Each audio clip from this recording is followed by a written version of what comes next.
Today we are here to remember Cartoon Network. As a 90s kids, watching the Cartoon Network studio shut down last year was a painful experience. I remember rushing home from school, flipping to Cartoon Network, watching reruns of Codename Kids Next Door, The Grim Adventures of Billy and Mandy, Ed and Eddie, The Powerpuff Girls, Johnny Bravo, Dexter's Laboratory, Courage the Cowardly Dog, Samurai Jack, Justice League, and of course Teen Titans. If you want quality animated series, Cartoon Network is where you find them. And that quality has never stopped. Just look at the reviews from Fiona and Cake. Where did the original Adventure Time begin again? Oh yeah, Cartoon Network. Don't even get me started with how good Affinity Train was. The quality was always there. So, what happened? Why did the studio shut down? Why did hundreds of animators lose their jobs? Thank you so much for those kind words. Over the past couple of years, a new CEO stepped up to the plate and earned the respectful title as Villain of Hollywood. David Zaslav, unlike Bob Iger, who knows how to make a profit by milking beloved IP to death, David only knows how to make profit by cutting everything for a tax write-off. And the number one target on his mind is Cartoon Network. From canceling Scooby Doo movies, acting like Infinity Train never existed by delisting the show from Max, cutting Craig the Creek Season 5 total episodes from 20 episodes to 10. And to top it all off, he had the balls to say this during a third quarter's earnings call. We still haven't really been able to crack the kids. We have a huge amount of kids content. We haven't been able to crack that. You're so stupid! Stupid! Stupid! Stupid! All these decisions, including the mini layoffs, have led Cartoon Network to be a wasteland, only showing reruns and not announcing any new upcoming shows. Cartoon Network Studio is clearly dying, and so far there's nothing saving them. And when someone is dying, you pay respect to them, and you remember your favorite moments with them. I need to pay respect to Cartoon Network. They have changed the world of animation forever. Let's talk about some of my favorite moments. This magic keeps me alive, but it's making me crazy. And I need to save you. But who's going to save I'm sorry. A show that aged like fine wine. Adventure Time. There's a lot of reasons to love the show, from its amazing songs, from its well-written jokes across the series, to its wonderful cast of characters. The reason why I love this show is its life lessons. If I was a better person, would I be turning my friends into better things? Am I uncaring? Judgmental? Ben. Self-centered? Monstrous? I'm a huge fraud! Finn, our main character, is a human being that lives in the land of Ooh. Throughout the entire series, we watch his entire life, from its highest highs to lowest lows. He's trying to find out who he truly is and what brings him true happiness. At the beginning of his life, he thinks true happiness comes from simply kissing a girl that he likes. And that's exactly what he does. The first girl that ever gave him attention, he immediately swore loyalty to her and does whatever she says.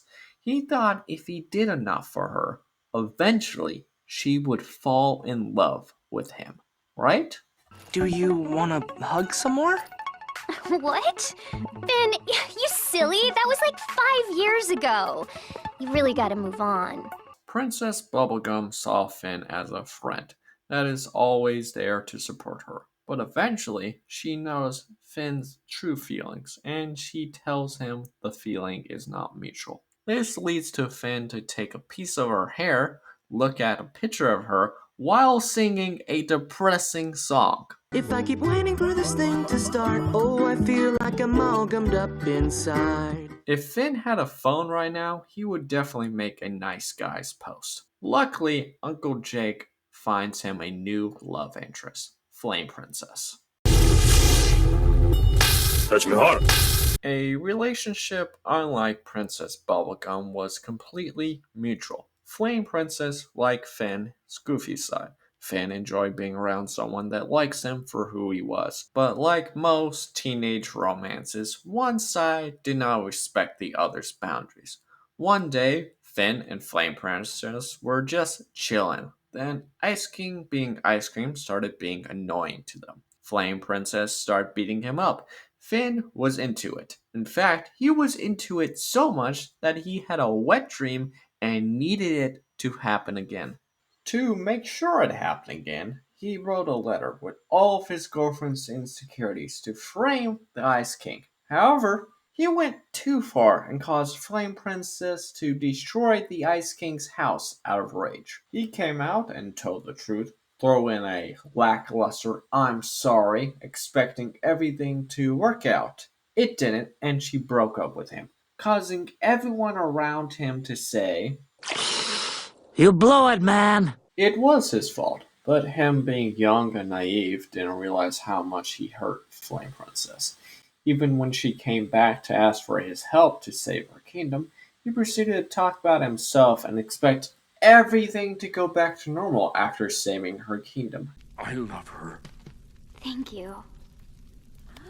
Aw, how sweet. That was not the case. Finn needed to grow up. What's the best way to grow up in the land of Ooo? It's very simple. You rescue your long lost dad, think you will go on adventures, and catch up on lost time. But actually, your dad is a complete asshole and wants nothing to do with you, and thanks to him running away from you, you no longer have an arm.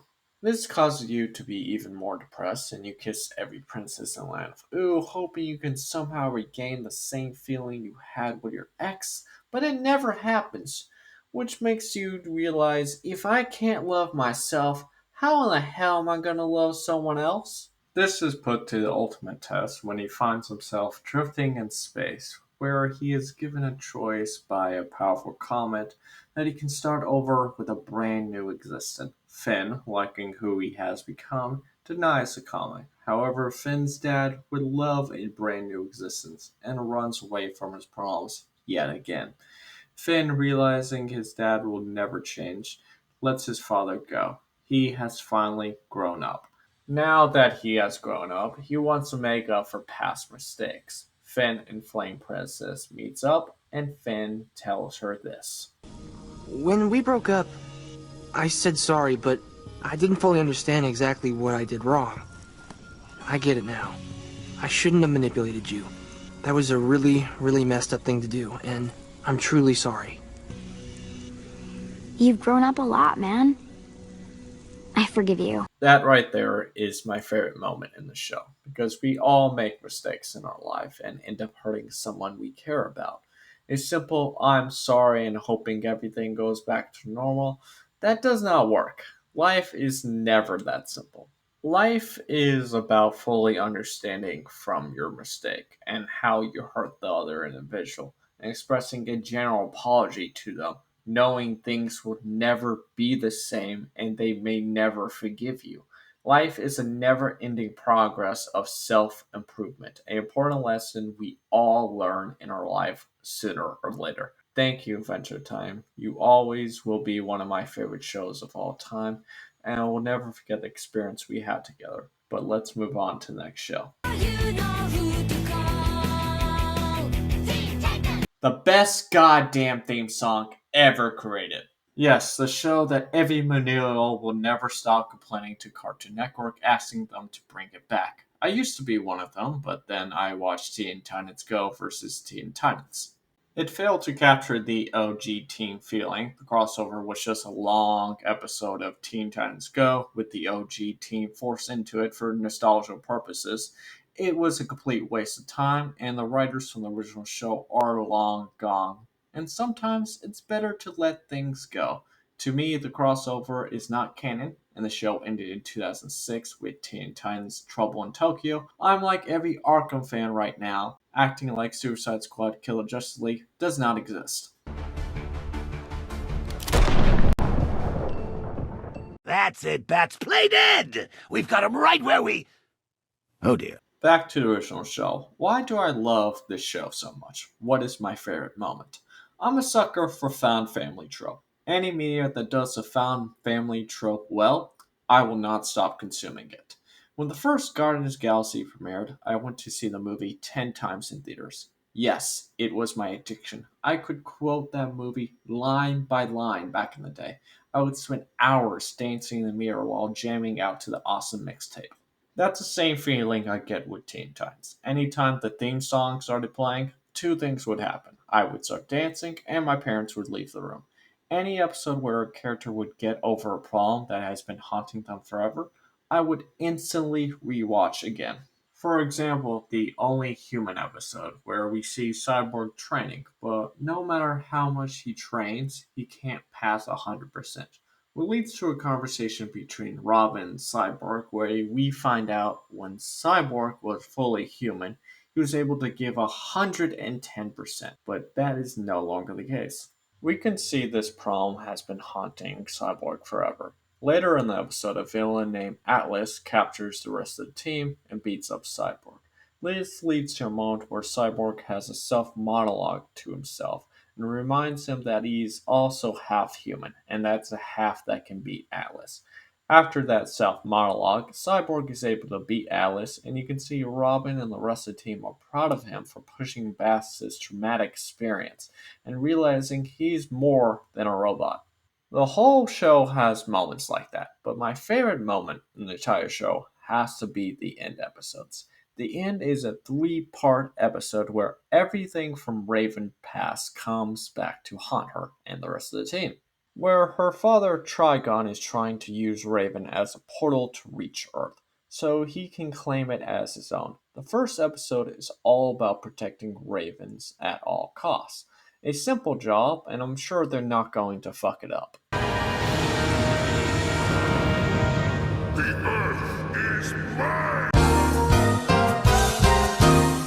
If you were a Teen Titans fan, this was the Infinity War moment for us. Trigon 1, Earth is a complete wasteland. Not only that, their only source of hope comes from an untrusty ally, Slade. Slade tells him there's a way to get Raven back, but it involves Robin trusting him. A villain that has traumatized him so badly that he hallucinated him and started beating himself up. Despite the traumatized experience, Robin goes with Slade. Watching them team up and fight side by side is one of the best moments in the show. Robin eventually finds Raven, but she is now a scared child with no power and has given up all hope. There was a prophecy, Robin, and it came true. It's all over now. Yeah, it's the end of the world. But so what? We're still here. Still fighting. Still friends. Look at me, Robin. There's nothing I can do. There isn't any hope. Then I guess I'll just have to have enough hope for the both of us. A moment you will never get in Teen Titans Go. Back to the episode. The Titans and Slade make one last attack on Trigon, but they're no match to him. It's all up to Raven. Thanks to Robin believing in her, she gets her powers back and starts going off on him. Fathers are kind. Slay! Fathers protect you. Yes, queen! Fathers raise you. Slay your enemies! Ruler of one of the realms of men! And right before she defeats her father and everything goes back to normal, she says this. They are my family. This is my home. And you are not welcome here. That right there is my favorite moment. That is the reason why I love Teen Titans. No matter what happens or what villain they face, they have each other. Each individual on the team is broken due to their traumatic past, but thanks to each other, they are able to get past it and become a better person each and every day. Thank you, Teen Titans, for showing me what it truly means to have a family. On to the next show. Are you my mum? No! So you've come to bring me the sweet release of death. The show Warner Brother doesn't want you to know about. It has everything an out-of-touch CEO hates. Gruesome violent death, non-binary characters, and worst of all, the gays. Fanny Train is an animated show that is not afraid to present these complex topics because they know kids are smart enough to understand them. But David doesn't care about that. He will cancel the show even if you have the whole series planned out. It's a true shame because I think of any show that can save Cartoon Network right now, this is it. So what is the show about and what is my favorite moment? So imagine yourself as a kid. Your mom or dad comes into your room and tells you they are getting a divorce. Not able to process your feelings, you run away from home, ignoring the problem. Then a train pops out of nowhere and kidnaps you. You wake up and find a number on your hand and find out each train cart is a strange new world. As you pass each cart, you start processing your parents' divorce, and the number starts going down. Yep, the train is an aggressive therapist forcing you to deal with your trauma. Each season follows a new character and a new batch of trauma to deal with. They also introduce a twist each season. What happens if you don't have a number? What happens if you don't want your number to go down? What happens if your number is tied to another person? Each season is amazing, but my favorite moment comes from season 3. Season 3 is different from any other season on the show. Instead of following a main character that wants to get off the train, we follow a main character who is content with her life. Her name is Grace, and she runs a cult with her best friend Simon, and they teach their other cult members to make the train their own playground, taking whatever they want and destroying anything that makes them reflect on their own actions. They even come up with a fucked up name for anything that doesn't have a number, a null. And to them, nulls are play toys. They don't have feelings, and you can discard them at any point. Grace and Simon take their cult members to a cart, where they proceed to raid it for supplies. Then suddenly, the train cart starts moving. Everyone makes their escape except for Grace and Simon. They end up getting lost, and they need to start their journey back home. While during their journey, they run into Tuba and Hazel. Hazel is a young, naive, playful child, while Tuba is a love-caring gorilla. They are the most wholesome characters on the show. Whoa? Wait, am I a kid? Mm-hmm. Yes! Hazel's number doesn't glow for some reason, and Grace and Simon take this opportunity to make a pitch about how great their cult is, and how they can fix the number with no issues. However, they say she has to leave Tuba because she's a null. Tuba quickly shows that's not happening. Where Hazel goes, she follows. If you're not picking up on the mother and adopted daughter relationship yet, they start singing a lullaby. No need to hurry, baby, when you're with me. Just take it easy peasy, my little lemon squeezy, 'cause you're with me. With the squad fully formed, they start making their journey back home. The first cart is a ballroom, and they are told they must dance in order to proceed to the next cart. Grace and Simon, being teenagers, of course don't listen and try to escape their own way. Hazel, being adorable, finally convinces Grace to dance. Through this, we learn Grace's parents were rich parents that threw money at others to raise their child. For example, Grace's parents would pay for her dance lessons just to never show up and never see her dance, making her feel isolated and worthless to others. While Grace expresses how her childhood affected her, Simon is looking for escape and ignores the whole purpose of the train. Luckily for her, Simon has a crush on her and dances with her. This solves the puzzle, and they are able to continue their journey. The next room is a snowy mountain slope. Tuba and Hazel start playing in the snow. Grace, liking them more and more, starts playing with them. This leads to her number starting to go down. Before she has time to process her feelings, a storm picks up, and they're forced inside a cabin. Inside the cabin, they find a talking cat. Simon starts freaking out because it's revealed when Simon arrived on the chain, he was just a child, and the cat was his only source of comfort while exploring the train together.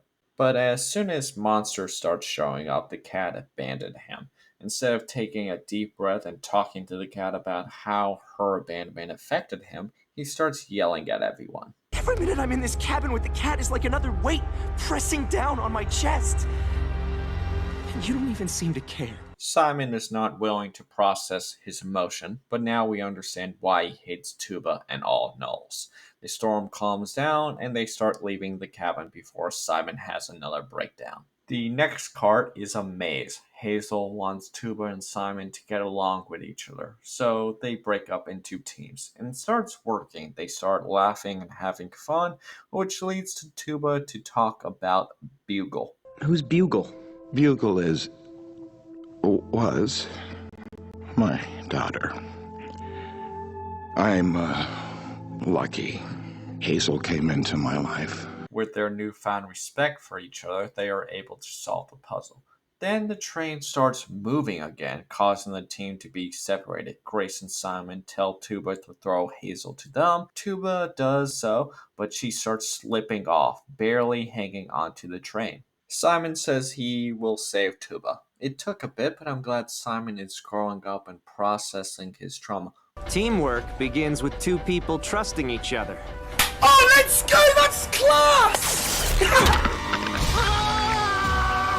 Simon said fuck character development and killed Tuba. Not only that, he told Hazel and Grace he killed her and starts bragging about how high his number is now. Hazel runs away and starts having an emotional breakdown. This leads to her converting into a turtle, making it obvious to Grace that she is a null, and if Simon finds out she is a null, he's going to kill her. To make things even worse, she thinks if she's nice, Tuba will come back to life. She died.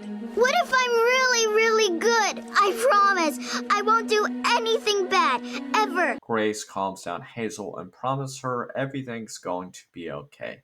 Hazel calms down and they agree to hide that she is a null from Simon. They regroup with Simon and continue their journey. However, Hazel still has not fully recovered from Tuba's death. She starts running away from Grace and Simon. Grace runs after her, finding her on top of a tree, having a funeral for Tuba. Then my favorite moment starts playing, a scene that destroyed me. Thank you to her kids for letting me have Tuba, because they were gone and I needed her. And maybe now Tuba can be with them again since she can't be with me. And I hope she likes that. Words can't describe how powerful this scene is, but let me try. I'm getting older each day, and as I get older, more people I care about are dying. And just like Grace and Simon, I don't know how to process my feelings. This scene helps me process their death and makes me remember all the joy they brought into my life, knowing they are in a better place right now. Thank you, Finny Train, for that scene. I can keep talking about my favorite moments throughout Cartoon Network history, but why not show you? Then by the power vested in me by the state of Delmarva, I now pronounce you Garnet! That man won't quit as long as he can still draw a breath. None of my teammates will. Me? I've got a different problem. When am I gonna learn, Double D? I think you just have, Eddie. I did these things for myself. Grab on. You're safe now. It was nice while it lasted. Once again, thank you Cartoon Network for changing my life and many others. Thank you for watching this video, and if you want to support me or Wordy, consider checking out our Patreon. Either way, thank you for watching, and see you next time.